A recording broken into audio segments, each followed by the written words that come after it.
Bienvenidos y bienvenidas a Espiral de Juegos y a este cómo se juega de Horizon Zero Dawn, el juego de mesa. Un juego de mesa de Steam Force Games, Guerrilla, y es un producto licenciado por Sony también, puesto que es uno de esos juegos que vienen de consola que nos ha adaptado también Steam Force a la mesa.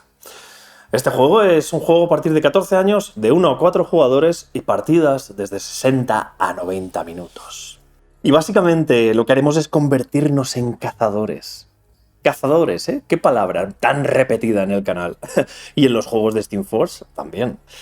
Básicamente, Horizon es una distopía futurista. Estaremos en un mundo posapocalíptico y lo que haremos es intentar cazar estos monstruos de metal, estos robots enormes. Y bueno, intentaremos sobrevivir. Por supuesto, Horizon Zero Dawn cuenta con un montón de expansiones, ¿vale? Pero el cómo se juega que voy a hacer hoy solo va a estar dedicado al base, al contenido base, que es esta cajita. Vamos a abrirlo y vamos a empezar. Así que nada, vamos allá. Vamos a abrir también la cajita, porque en este cómo se juega quiero mostrar todo el contenido. Aquí tenemos el reglamento, que es un reglamento de unas 52 páginas, ¿vale? Donde aparece la guía de referencia rápida en la última de ellas. Dicen que es un reglamento más tirando a un magazine, eso lo veremos, ¿vale? Aquí tenemos los tokens, donde podremos utilizar ciertas funcionalidades dentro de las losetas per se. Tenemos unas funditas por aquí, más tokens, ¿vale? Con indicadores. Ahora lo veremos todo, no os preocupéis. Y voy a sacar todo lo que tenemos aquí de cartón. Tenemos las losetas de juego, los tokens. Voy a ir retirándolos por aquí. Varios tokens, ahora veremos, más adelante veremos en qué consisten. Y llegamos a la parte donde tenemos las miniaturas, las cartas y los dados, por supuesto. Estos son bandejitas que podemos ir extrayendo aparte, cosa que no está nada mal, ¿vale? Esta sería la bandeja principal que tenemos para que las cartas no nos bailen.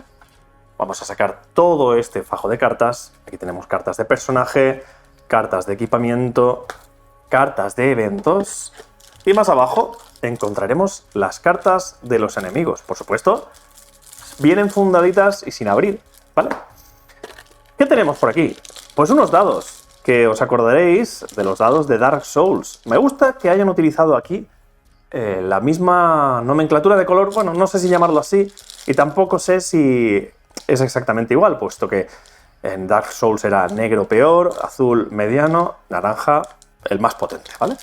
Y por aquí tenemos los ítems, los objetos que podemos ir recolectando. Curiosidad de este juego, las miniaturas. Vamos a verlas. Las miniaturas son de un tamaño menor. O sea, son más pequeñitas, ligeramente más pequeñitas, por ejemplo, que las de Dark Souls, ¿vale? Pero son miniaturas que están muy detalladas.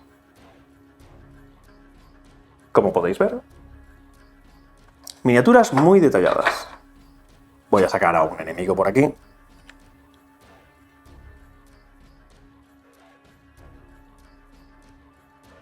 Están chulas, ¿eh?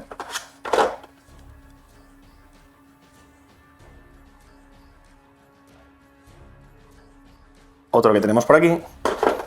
Y luego los más grandes. Miniaturas muy detalladas y muy chulas. La verdad es que sí.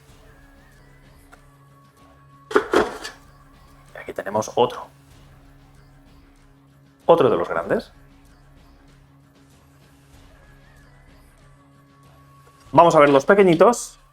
Tenemos la bandejita, por supuesto que lleva precinto. Sí, abierto. Y vamos a ver estas otras dos miniaturas que tenemos por aquí. El enemigo estándar de Horizon Zero Dawn. El más común. Y tenemos otro.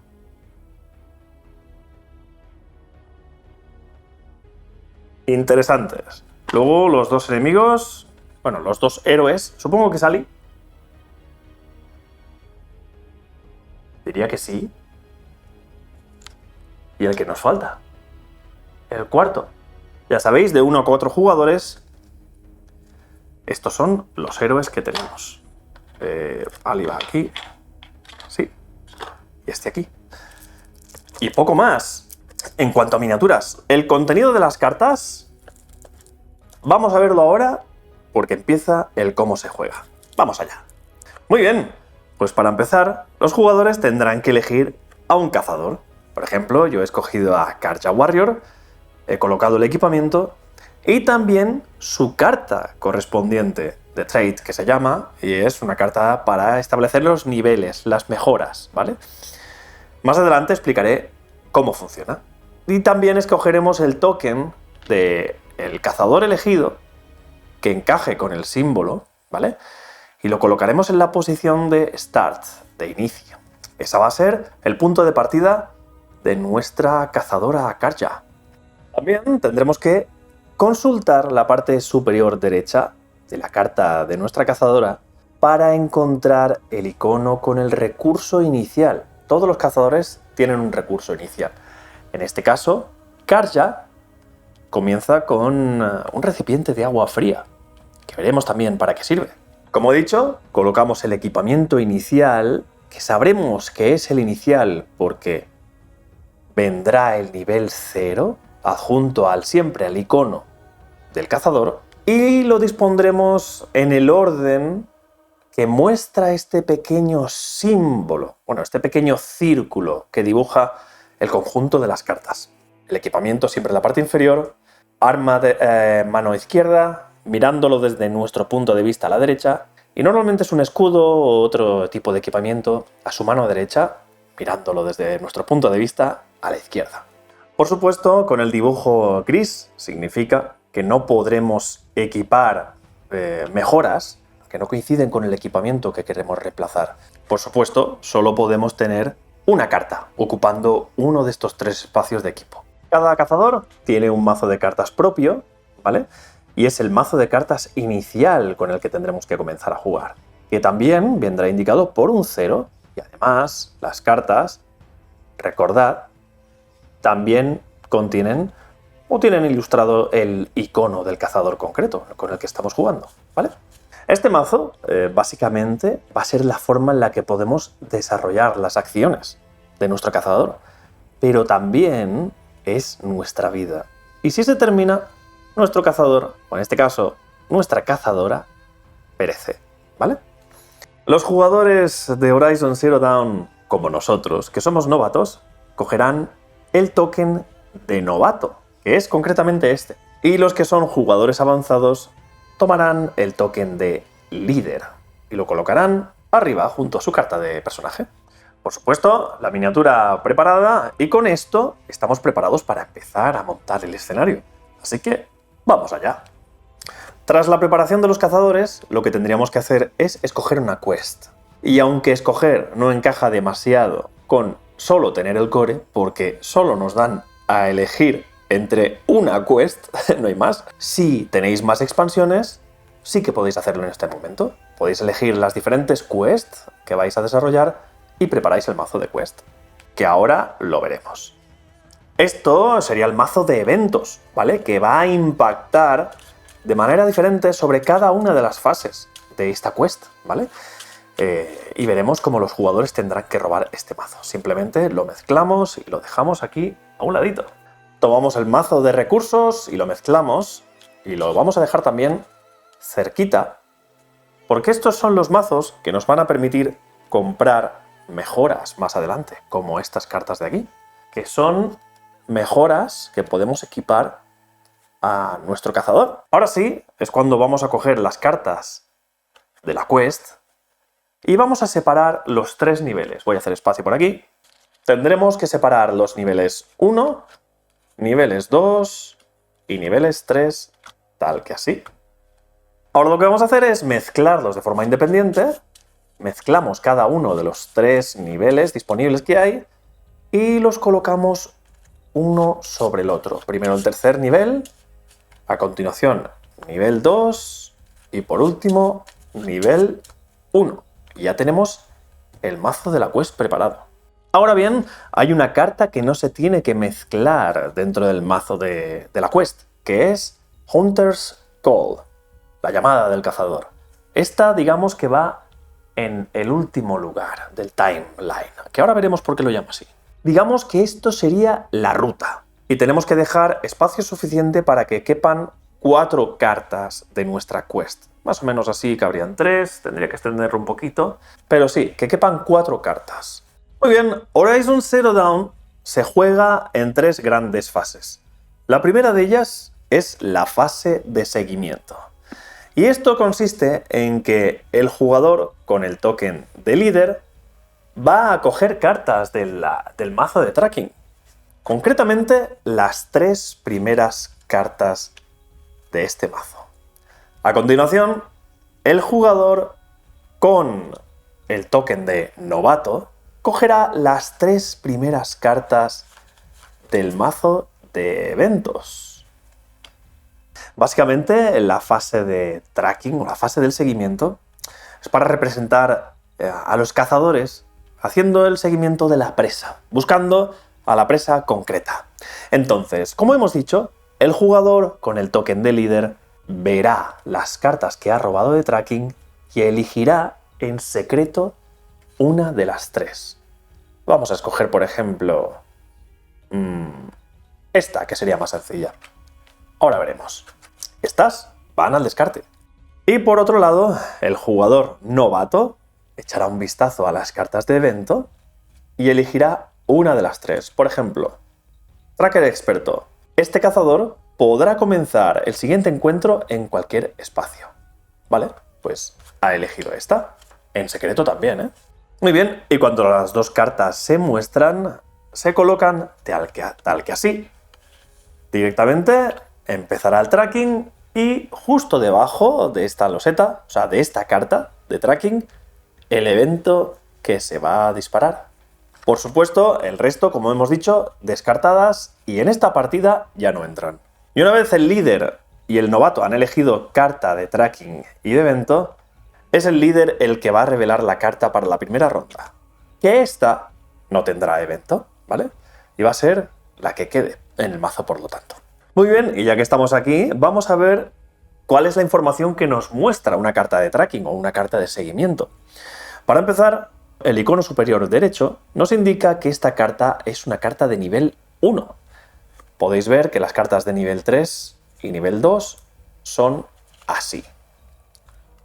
El icono superior izquierdo indica el boss, o básicamente la quest que estamos haciendo. Veis que todas las cartas de la misma quest tienen el mismo icono. Más abajo, concretamente en la esquina inferior izquierda, nos indican los enemigos que van a aparecer en los espacios de las losetas, que son estas 3, ¿vale? A aparecerá este enemigo, B aparecerá este enemigo. Como veis, esta será la disposición que tendrán las losetas. Tendremos que coger la 6A, la 4A y la 2A. Y veis que además tienen un puntito en una de sus esquinas. Este será el hexágono donde va numerada la loseta. Por último, en las losetas encontraremos una donde el nombre de la loseta está dentro de un círculo. Significa que es la loseta donde comienzan los cazadores. Por último, este icono de aquí representa el terreno que va colocado en los espacios de las losetas, donde se muestra este icono, y la cantidad de cartas de recursos que reciben los cazadores si ya se han eliminado a todos los enemigos, ¿vale? En este caso, una carta de recurso a cada cazador. Básicamente estas mecánicas, como estamos hablando de Steam Force Games, ya no son familiares porque las comparten a lo largo de sus juegos. Digamos que son juegos con la misma mecánica, pero va puliéndose. Por último, debajo del nivel de la carta, de esta carta de seguimiento, dentro de la quest, tenemos cuántos puntos son necesarios para completar esta cartita. De 1 a 2 cazadores, 2 puntos. De 3 a 4 cazadores, 4 puntos. Básicamente obtenemos puntos cuando eliminamos a enemigos, ¿vale? Así que es el objetivo principal, eliminarlos. Y como veis, el seguimiento se va a repetir siempre a cada fase de seguimiento. La primera ronda revelamos solo el líder será el que revele esta carta. Segunda ronda, líder elegirá entre 3, novato entre 3 de eventos. Tercera ronda, ya lo mismo, líder entre 3 de escenario, novato entre 3 de evento, hasta finalizar con las 4. Cuando estén las 4 cartas resueltas, vamos a pasar a la fase de encuentro. Entonces ya tenemos todo el tracking, ya vemos todas las losetas que vamos a encontrar, todos los enemigos a los que nos vamos a enfrentar y todos los eventos que van a afectarnos. Cuando tengamos todo esto perfilado y hecho, voy a hacerlo como ejemplo. Por ejemplo, este de aquí. Y la última va a ser esta de nivel 3. Todas estas se irían y el novato habría escogido, por ejemplo, esta de aquí y esta de aquí. Y estas dos aquí debajo. Así se vería perfectamente. Este sería el tracking de nuestra quest. Cuando esto está definido, pasamos a la fase del encuentro. Y es cuando vamos a empezar a seguir esta timeline, por eso la llamo el timeline. Y ahora ha llegado el momento de comenzar con esa fase de encuentro. Vamos al track de nuestra quest, preparamos la primera cartita y tomamos las losetas correspondientes para montarlas, tal que así. Como veis, hemos dicho puntito, esquina inferior derecha. Este es nuestro puntito, así que esta loseta iría así. Tenemos la 4A, donde aparece el nombre de la loseta en la parte superior, que sería así. Y por último, la 2A, donde dice que la loseta, el nombre de la loseta, va aquí en la esquina inferior izquierda.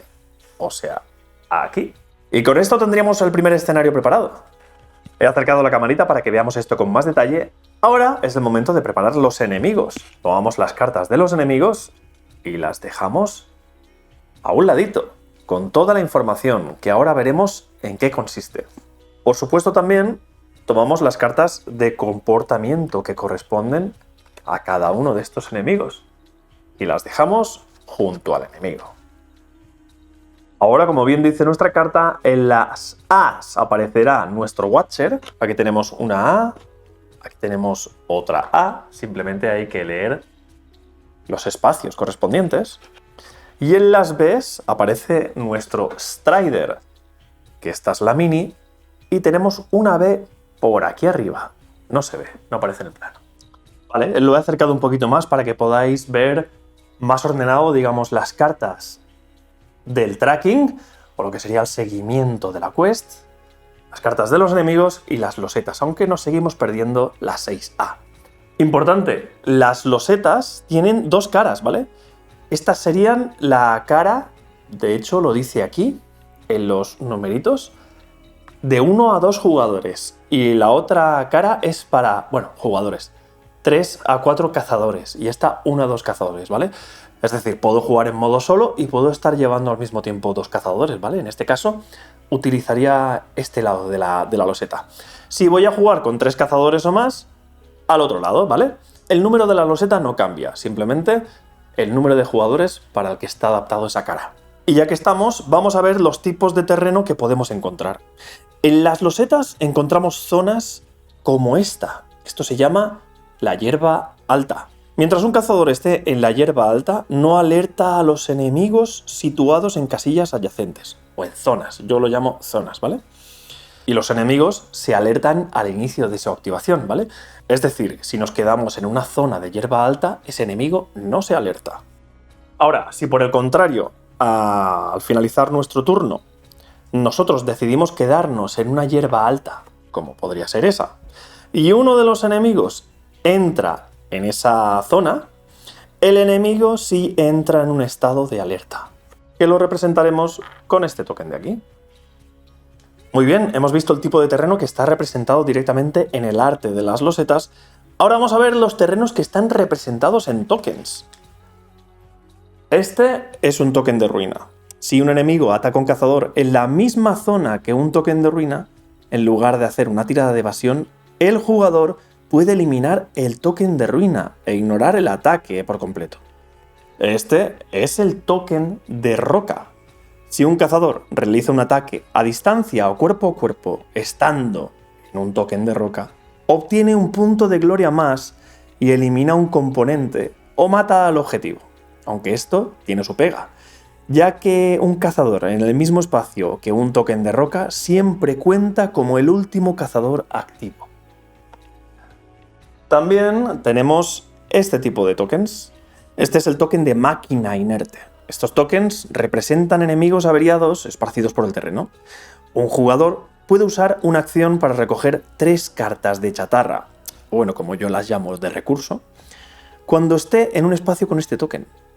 Y bien, si miramos la carta de seguimiento de este escenario concreto, del primero de nuestra quest, podemos ver que en los espacios con cuadrado, con el icono cuadrado, hay que añadir un token de roca. Ahí tendríamos uno y aquí tendríamos otro, aunque vosotros no lo veis.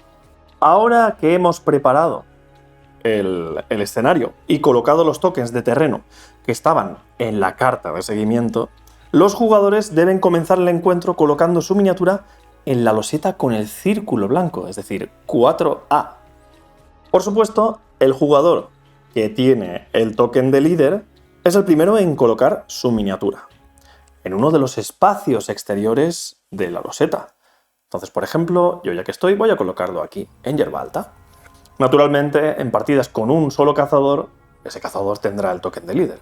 A continuación, lo harán el resto en el sentido de las agujas del reloj.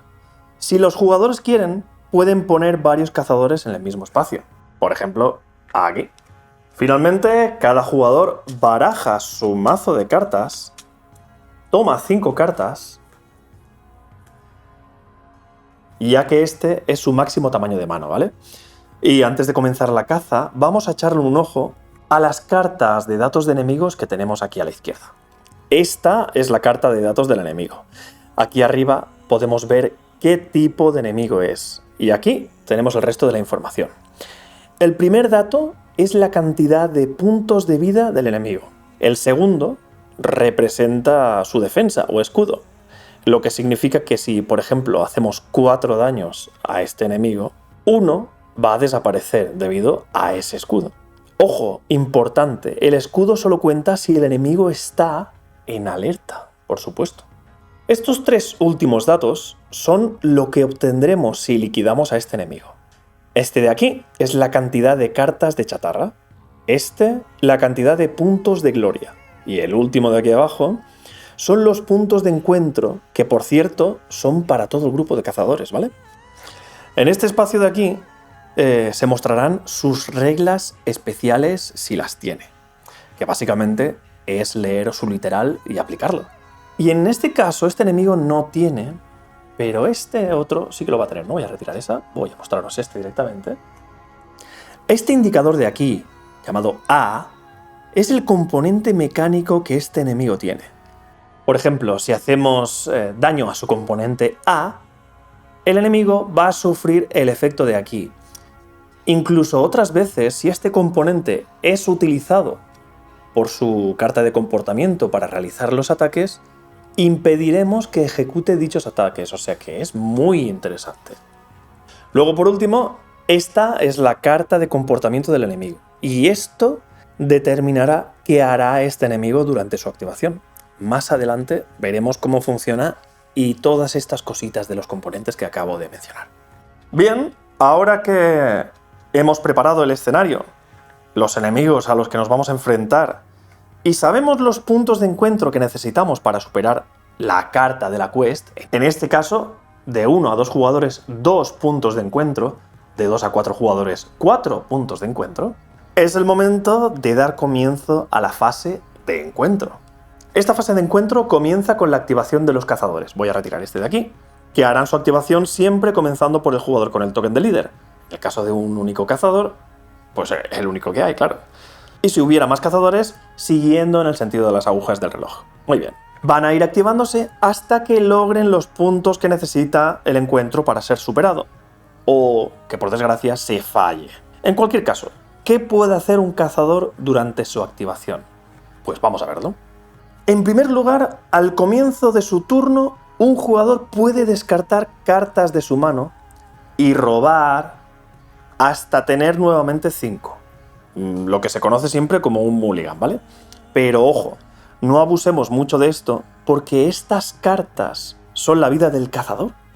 Y si llega un momento en que no puedes descartar más porque has recibido daño, o si el mazo se termina, pues bueno, el cazador cae abatido y estás fuera del encuentro. Out of the game. Bien, pues una vez estoy satisfecho, por ejemplo, voy a hacer esto, con las cartas que tenemos en la mano, vamos a comenzar a hacer acciones. Durante el turno, un jugador puede realizar hasta 2 acciones, pero no puede realizar la misma acción 2 veces. La primera acción que un jugador puede hacer es correr. Esto permitirá mover la miniatura del cazador 2 espacios, y puede hacerse en vertical, en horizontal, en diagonal. Incluso puedes cambiar de dirección a mitad del movimiento, ¿vale? Esto está muy bien, pero tiene sus inconvenientes. Esta acción que se llama correr, o sprint en inglés, que es como lo llama el juego, debemos hacerlo con cuidado, porque podemos alertar a los enemigos. ¿A cuáles? Concretamente a los que estén situados en espacios adyacentes por donde pasa nuestra miniatura. Es decir, si yo decido correr aquí, he pasado por aquí, por lo tanto, este enemigo se alerta, ¿vale? Y como bien he dicho que esto es moverse, pero es concretamente correr o sprintar, hay otro tipo de movimiento que podemos hacer, que es ir sneaky o furtivo, ¿vale? Este movimiento nos permite movernos de forma furtiva y no alertar a los enemigos adyacentes. Eso sí, solo podremos movernos un espacio en lugar de 2. Muy bien, la siguiente acción que un jugador puede hacer es distracción o distraer a un enemigo, ¿vale? Básicamente podremos distraer a un enemigo no alertado, ojo, que no tenga token de alerta, y que esté a 2 espacios de distancia de nuestra miniatura del cazador. Lo que tendremos que hacer es elegir un espacio objetivo. Por ejemplo, yo voy a elegir este espacio objetivo. Y a continuación elijo el enemigo no alertado y por último muevo la miniatura del enemigo hacia ese espacio, en este caso en diagonal. Esto es la acción de distraer y se hace así sin más. Elegir espacio objetivo, enemigo objetivo y mover al enemigo. Por supuesto, otra acción que los jugadores pueden hacer es atacar. Pero importante, hay 2 tipos de ataque y se toman como acciones diferentes. Esto es importante. Esto significa que, sabiendo que no podemos repetir acción durante nuestro turno, sí podemos hacer 2 ataques, pero obligatoriamente tienen que ser 2 ataques distintos. Uno cuerpo a cuerpo y otro a distancia, porque se consideran 2 acciones distintas, ¿vale? Llegados a este punto, en el que ya vamos a entrar a atacar a los enemigos, es conveniente que echemos un vistazo al equipamiento del cazador y que veamos cómo funcionan los ataques. Venga, vamos allá. Muy bien, este es el equipamiento de nuestra Karja. Por ejemplo, podemos ver que tiene una honda por aquí, un sling, en un brazo y una alabarda en el otro. Esta es un arma cuerpo a cuerpo y podemos verlo mirando en la esquina inferior izquierda, ya que este es el alcance de esta arma y debe usarse en el mismo espacio donde está la miniatura, un 0, ¿vale? Aquí debajo también podemos ver los tipos de dados que utilizan las armas. Esta nos permite atacar con un dado naranja y un dado azul. Y nuestra honda nos permite atacar con un dado naranja. También podemos encontrar armas que permiten colocar trampas. En el caso de nuestra Karja no tiene ninguna, pero por ejemplo, esta sería el arma de otro cazador y este sí que puede colocar una trampa. Más adelante veremos cómo hacemos esto. Vamos a fijarnos en el arma cuerpo a cuerpo. Por ejemplo, esta nos dice que podemos usar 2 dados, uno naranja y uno azul. Como por ejemplo serían estos 2 daditos de aquí. Cada una de estas flechas es un hit. Y luego también tenemos caras en blanco, que como en todos los juegos de Steamforged vamos a obtener un fallo, ¿vale?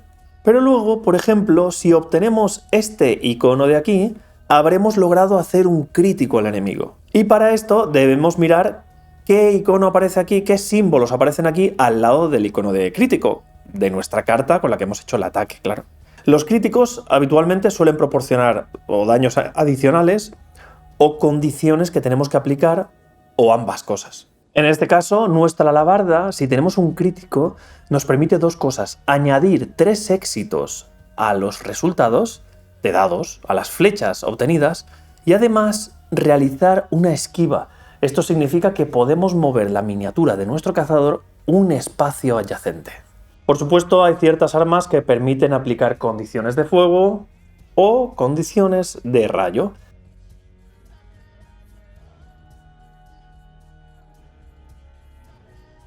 ¿Qué más tenemos en las cartas de equipo? Este numerito de aquí es la cantidad de modificaciones que esta arma puede tener. Las modificaciones son este tipo de cartas y cuando las adherimos a un arma debemos situarla justo debajo. Así.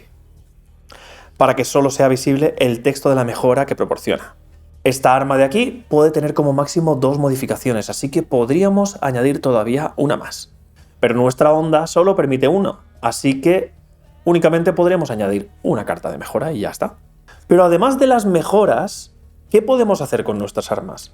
También podemos no aplicar una modificación, sino mejorar directamente esa arma. La única diferencia en este caso es que Silent Strike es una carta que viene de nuestra mano. Es una carta que adicionalmente estamos jugando en nuestra acción.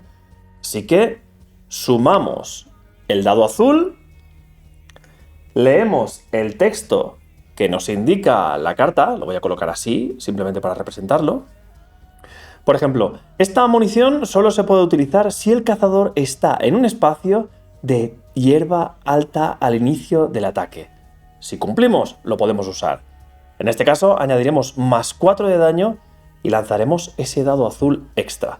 Cuando termina la acción, esta carta al descarte, ¿vale?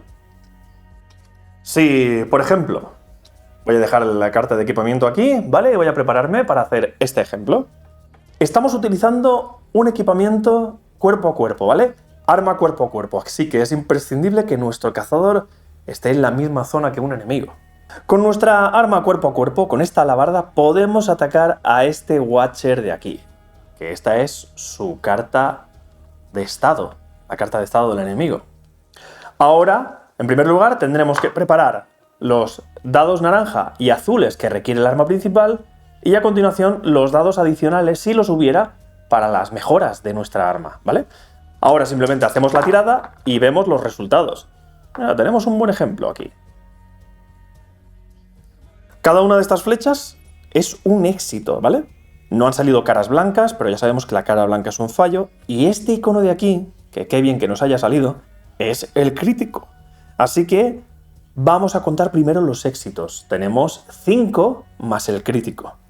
Así que, ¿cuáles son los efectos adicionales? Los efectos adicionales es que yo puedo esquivar, es decir, que puedo hacerlo. Pero ojo, puedo utilizar esto únicamente si estoy en un espacio con hierba alta al inicio de mi ataque. Así que vamos a suponer que estamos aquí. Mira, que estamos aquí en la hierba alta y además que nuestro enemigo está alertado, por supuesto. Ya lo voy a dejar alertado. Entonces ahora sí, cumplimos con la condición, he lanzado los dados y aplicamos los efectos. Tenemos 5 éxitos, pero es que podemos esquivar, es decir, podemos movernos y además aplicamos 3 más 4 éxitos adicionales a esta tirada. Una barbaridad. Ahora llega el momento de comprobar la información en la carta del enemigo. Este enemigo está clarísimamente muerto, ¿vale? Lo que significa que ahora podremos recoger las cartas de chatarra que nos dice. Bueno, no he explicado. Está alertado, por lo tanto, al resultado -1, pero aún así siguen siendo muchos éxitos y tiene 4 de vida. El enemigo estaría eliminado, ¿vale? Ahora obtenemos las cartas de chatarra que nos dicen como recompensa. Además, los puntos de gloria que nos ofrece este enemigo, que es 1. Y por último, un punto de encuentro, que esto sería conveniente pues dejarlo en la carta de seguimiento, ¿vale? Para así, por cierto, es esta de aquí. Porque son para el grupo de cazadores, ¿vale? Y nos pide 2, de 1 a 2 cazadores.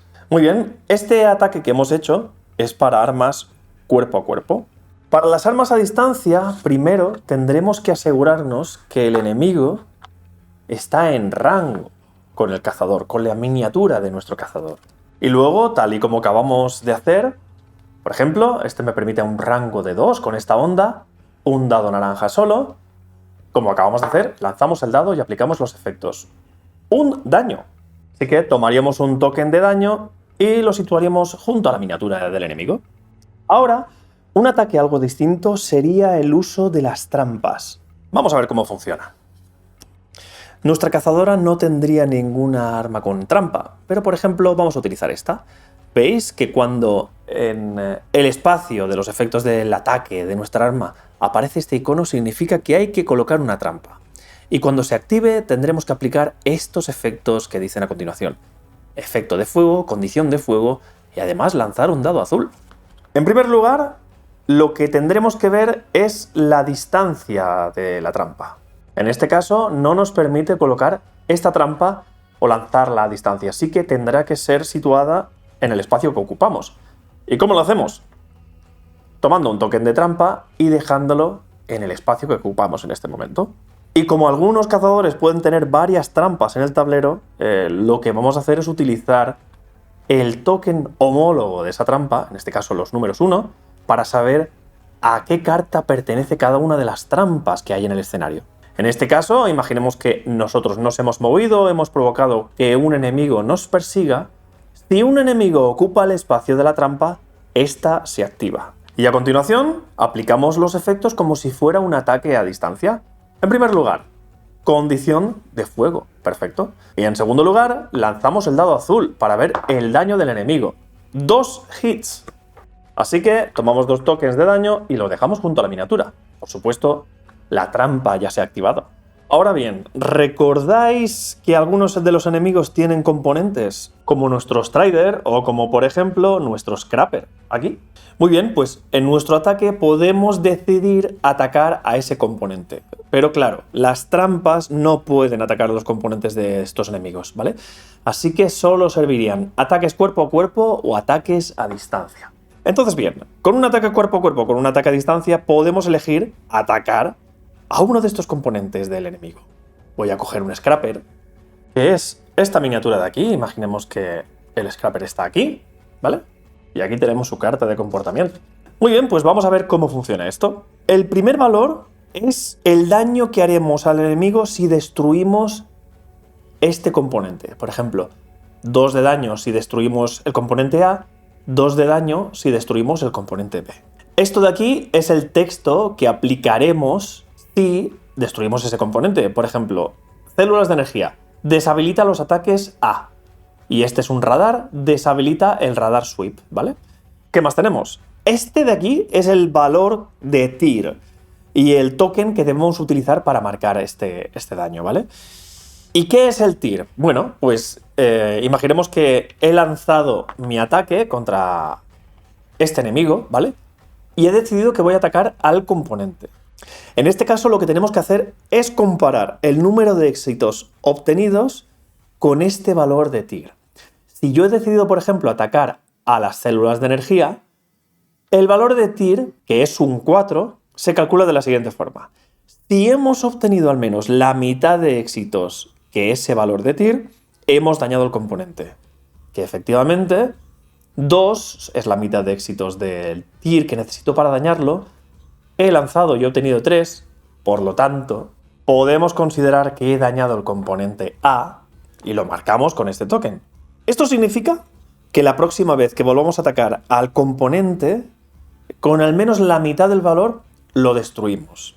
Pero también puede suceder otra cosa. Y es, ¿qué ocurre si excedemos el valor de TIR de aquí con el número de éxitos de nuestra tirada de dados? Pues el componente directamente es destruido. Y aplicaremos este daño de aquí al enemigo. Directamente. El daño se le aplica. También vamos a aplicar los efectos del texto. Por ejemplo, deshabilitamos los ataques A. Aquí tiene un ataque A que es a 2 de rango, 6 de daño. Pues esto ya no lo va a poder realizar el Scrapper. Y por último, después de haber marcado que hemos destruido el componente A, que le hemos aplicado el daño, y que confirmamos le hemos deshabilitado los ataques A, ganamos un punto de gloria por haber hecho esta hazaña. Muy bien, seguimos. Algunas armas, como esta, tienen el símbolo de área de efecto, lo que significa que esta arma también daña a los enemigos alrededor del objetivo. Por lo que si, por ejemplo, estoy atacando a este enemigo y este enemigo está adyacente, al ser un área de efecto que afecta a los espacios adyacentes al enemigo al que estoy atacando, lanzaré estos 2 dados azules para aplicar ese daño a este enemigo. Y por supuesto, siempre que atacamos a un enemigo y no lo eliminamos, ese enemigo entra en estado de alerta. Y no debemos olvidar colocar este token. ¿Cuáles son las formas en las que un enemigo puede entrar en estado de alerta? Por ejemplo, si un enemigo ya alertado, imaginemos que estoy aquí, entra en el espacio de un enemigo sin alertar, este enemigo automáticamente queda alertado. Más efectos. Si un enemigo no alertado entra en un espacio adyacente a un enemigo alertado, este se alerta automáticamente. Como ya he dicho, si corremos en espacios adyacentes de enemigos, los alertaremos. Y por último, y el más obvio, si un enemigo no alertado entra en el espacio de uno de nuestros cazadores que no esté en hierba alta, automáticamente se alerta. Esto también sucede si el enemigo se mueve y hay un espacio adyacente donde hay un cazador que no esté en hierba alta, también queda alertado. Esto siempre al inicio de la activación de los enemigos. La única forma en la que no alertemos a un enemigo que se mueva adyacente a nosotros es estar en hierba alta. Muy importante. La última acción que un jugador puede hacer es craftear. ¿En qué consiste? Pues básicamente es como tomarse un descanso, que viene a estar representado por tomar las 3 cartas inferiores de nuestro descarte y mezclarlas de nuevo con nuestro mazo. Ojo, esta es la única acción que los jugadores pueden repetir, lo que significa que podemos gastar 2 acciones para tomar 6 cartas inferiores del descarte y barajarlas en el mazo de acciones. Esto puede ser una buena idea en un momento dado, porque ya sabéis que este mazo es la vida del cazador. Y si se termina, caemos desmayados y llevaremos a cabo los siguientes pasos. Un cazador que cae desmayado durante su activación termina todas sus acciones inmediatamente y pasan directamente a activarse los enemigos. Por supuesto, en este caso, los enemigos ignoran al cazador desmayado y tampoco se alertarán los enemigos que entren en un espacio o espacios adyacentes donde esté el cazador desmayado, claro.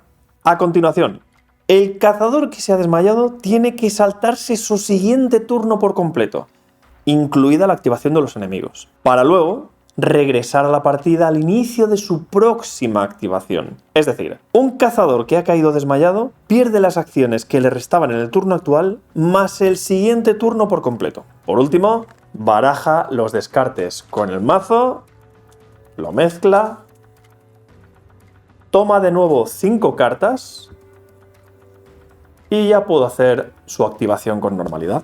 Muy bien, ahora que hemos visto la activación de los cazadores, vamos a pasar a la activación de los enemigos. Tened en cuenta que seguimos en la fase de encuentro, ¿de acuerdo? Y que siempre, tras la activación de un cazador, va la activación de sus enemigos. Y lo vamos a hacer de la siguiente forma. Empezamos activando los enemigos alertados. Concretamente este de aquí, supongamos que ese no está alertado, y además que estén más cerca del cazador que acaba de activarse. Cuando activamos a un enemigo, necesitamos mirar su carta de comportamiento y leer la pregunta que contenga. En este caso, ¿hay enemigos no alertados a 2 espacios de distancia? Sí, no. En este caso, sí. Hay enemigos no alertados dentro de un rango de 2 espacios de distancia. Entonces, seguimos por esta línea y el no queda descartado. ¿Qué dice aquí? Solo tenemos una opción que es obligatoria, así que la aplicamos. Muévete 1 hacia el espacio más cercano o hacia el enemigo más cercano no alertado.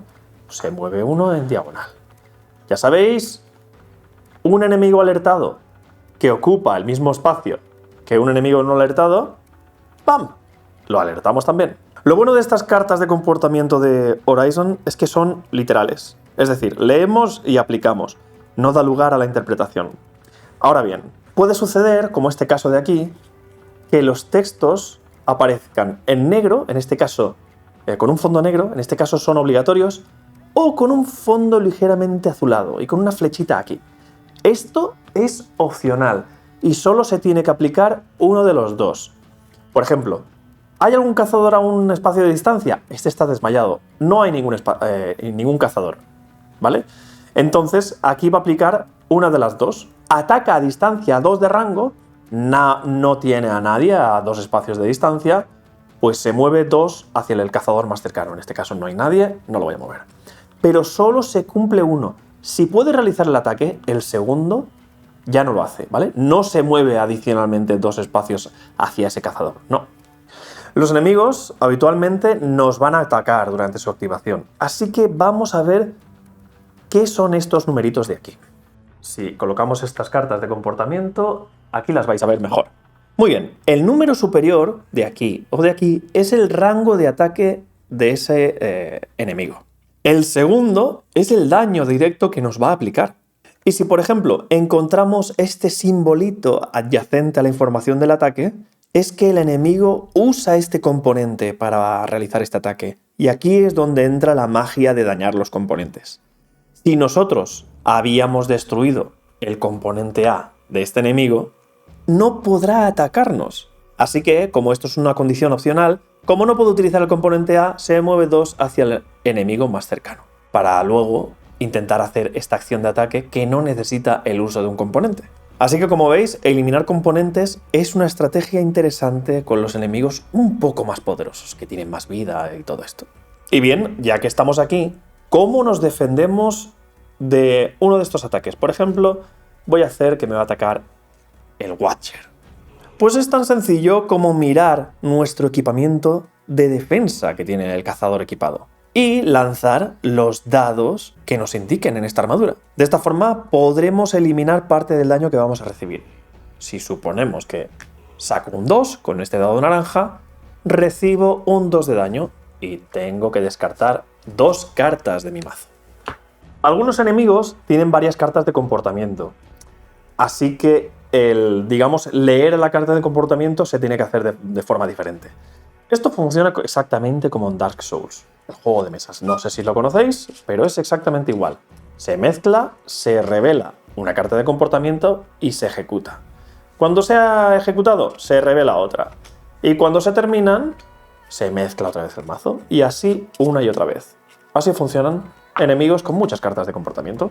Y como punto final a la activación de los enemigos, hasta ahora hemos visto qué hace un enemigo cuando está alertado. Pero, ¿y un enemigo sin alertar? ¿Qué hace? Vamos a ver el ejemplo. Y vamos a suponer que este Watcher, va a iniciar su activación, no cumple ninguna condición, no está alertado. ¿Qué es lo que hace? ¿Cómo se comporta? Tan sencillo como seguir este camino de flechitas púrpuras que hay aquí, en la dirección que indica. Hacemos avanzar al enemigo porque digamos que está programado así, tiene una ruta predefinida. Ahora, ¿qué pasa si uno de estos enemigos avanza y desaparece del escenario? Bueno, pues se considera que el enemigo se ha marchado, no está en el encuentro ya. Y esto puede ser un problema, porque perdemos puntos de gloria. Ya sabéis que los enemigos nos proporcionan puntos de gloria imprescindibles para hacer avanzar nuestra quest. Y si nos tomamos demasiado tiempo en un encuentro, pues puede suceder que todos los enemigos se van y ya no se puede hacer. Así que tendremos que reiniciar el encuentro. Así que digamos que hay que tener un poquito de prisa a la hora de cazar estas bestias. Muy bien, ahora sí hemos visto todo lo que sucede en la fase de encuentro. ¿Qué os parece si vamos a la siguiente fase? La fase de mantenimiento. Bueno, pues en la fase de mantenimiento lo primero que tendremos que hacer es comprobar si nuestros cazadores han sido noqueados o desmayados, como dice el juego, y contabilizar cuántas veces ha sucedido esto. Si nos hemos desmayado las mismas veces o más veces que el número de cazadores en juego, bueno, pues hemos perdido el encuentro. Simplemente estamos demasiado cansados y no podemos seguir cazando. Así que incluso si no hemos completado nuestra misión con los puntos de encuentro necesarios, tendremos que regresar al campamento con las manos vacías. No hay nada que hacer. Y como el reglamento no especifica nada, para un juego en solitario con un único cazador, significa que si te noquean o te desmayas una sola vez, se acabó, ¿vale? Out of the game.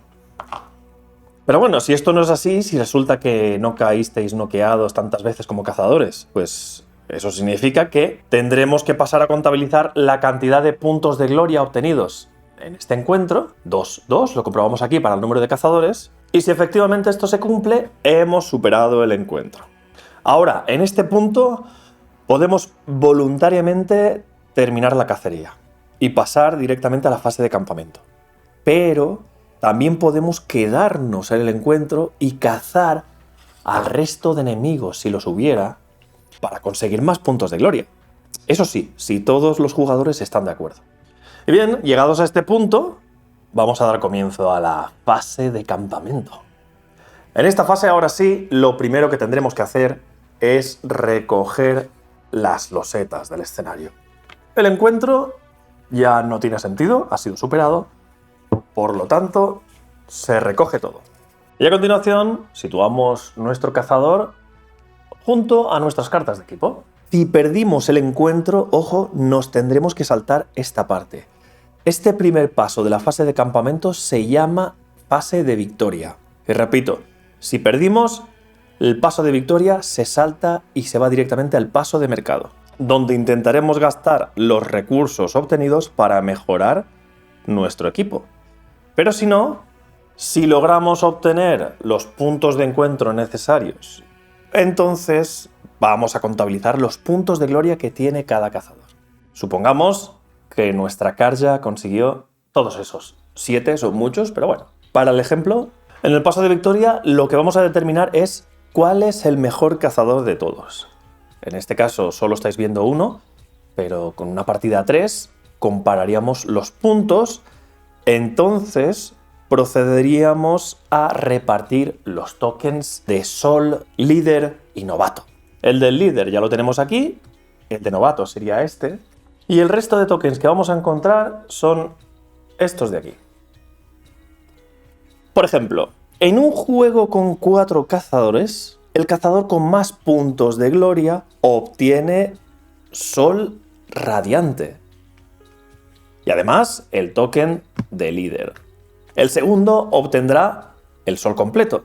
El tercero, medio Sol. Y el último, el token de Novatillo. Que sepáis que estos tokens sirven para acumular puntos al final de la partida. Y básicamente tienen un valor de 3 puntos, 2 puntos y 1 punto. Ni el token de líder ni el token de novato tienen puntuación, así que no servirían.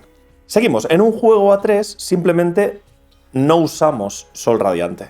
El primero simplemente obtiene Sol completo y token de líder, el segundo medio Sol y el tercero token de novato. Y así sucesivamente. Un juego a 2, Sol completo, novato. Y un juego en solitario, pues simplemente Sol completo y líder, ¿vale? Nunca hay novatos. Y como digo, estos tokens al final de la quest los sumaremos y veremos cuál es el mejor cazador. Recordad que esto es un juego competitivo. Muy bien, el segundo paso de la fase de campamento es subir niveles. ¿Cómo lo hacemos? Pues para empezar nos tenemos que fijar en el nivel del encuentro que acabamos de superar, que es este de aquí. Y este nos dice que es un encuentro de nivel 1. Eso significa que si vamos a la carta de estado de nuestro cazador, podemos avanzar el track hasta el nivel de encuentro que acabamos de superar. Por ejemplo, veis que aquí tenemos nivel 0. Esperad, voy a acercarla. Aquí dice nivel 0. Podemos avanzar en el track hasta el nivel 1. Además, veis que a medida que vamos subiendo niveles, vamos incrementando el límite de mano de nuestro cazador. Así que nuestro mazo va a ir creciendo. Ahora vemos cómo hacemos esto. Así que podemos elegir entre añadir 2 cartas Elusive o una carta Prideful. Tenemos que decidir. ¿Veis que son nivel 1 las 3? Por ejemplo, yo voy a decidir que voy a añadir a mi mazo 2 cartas Elusive.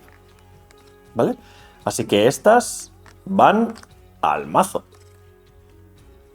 Ahora, pues como he añadido 2 cartas más al mazo y es justamente el incremento que tenemos, no tengo que añadir más cartas a mi mazo. Ya sabéis, recordad que esta mecánica es como Dark Souls, el juego de cartas. El mazo funciona como la vida del cazador. Entonces, si suponemos que yo he elegido Trade, que solo me añade una carta, puedo elegir añadir cartas de estamina a mi mazo, ¿vale? Para cumplir con este límite de mazo. Estas cartas de estamina básicamente no tienen ninguna habilidad especial, pero recordad, el mazo es la vida del cazador, así que cuantas más cartas tenga, mejor. Este es el paso 2 de la fase de campamento. Ahora vamos al paso 3, que es el paso de mercado, donde vamos a tener la oportunidad de gastar cartas de recursos para obtener mejoras de equipo.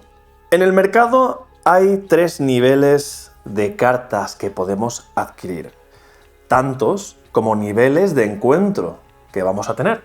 En este caso, acabamos de superar un encuentro de nivel 1, por lo tanto, tendremos que tomar el mazo de nivel 1 y tendremos que robar las cartas de la siguiente forma. Separamos las cartas por tipo. Tenemos armaduras, tenemos armas, tenemos munición, tenemos modificaciones y luego tenemos accesorios. Una vez las tenemos separadas, las mezclamos de forma individual y tomamos 2 cartas de armadura. Una carta de arma. 2 cartas de munición. 2 cartas de modificación. Y una de accesorios.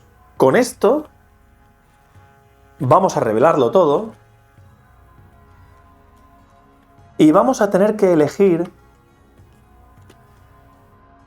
cuáles de ellas compramos gastando nuestros recursos obtenidos. Ya sabéis, esto lo hará cada cazador. No es un mercado global, sino esto es para cada cazador. Estas son las cartas que se revela y con los recursos obtenidos verá cuáles tendrá que comprar. ¿Cómo sé cuáles puedo comprar? Por ejemplo, esta de aquí. Aquí arriba tenemos su coste. En este caso, una carta de Metal Shard. Por ejemplo, esta de aquí, esta armadura, tendrá un coste de un Chill Water, de una cantimplora de agua. Así que yo puedo gastarlos. ¿Qué más puedo hacer en este punto?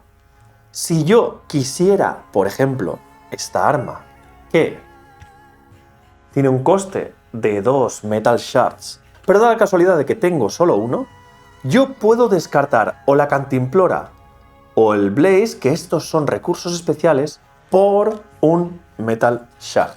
Es decir, un recurso especial me da directamente un Metal Shard, descarto y obtengo.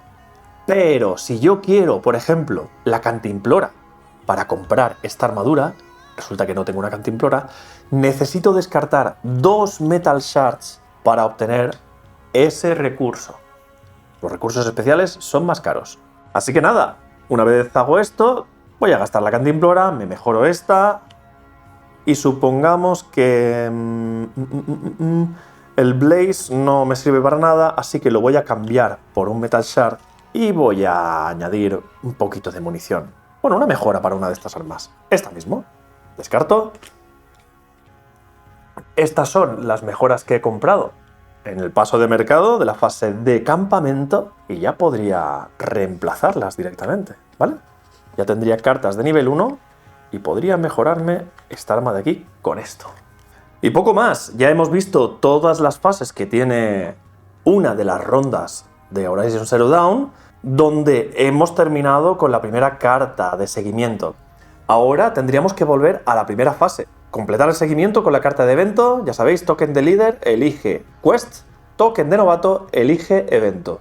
Y se van desarrollando. Completamos los encuentros, obtenemos los recursos indicados y así sucesivamente, hasta que vayamos terminando con todos.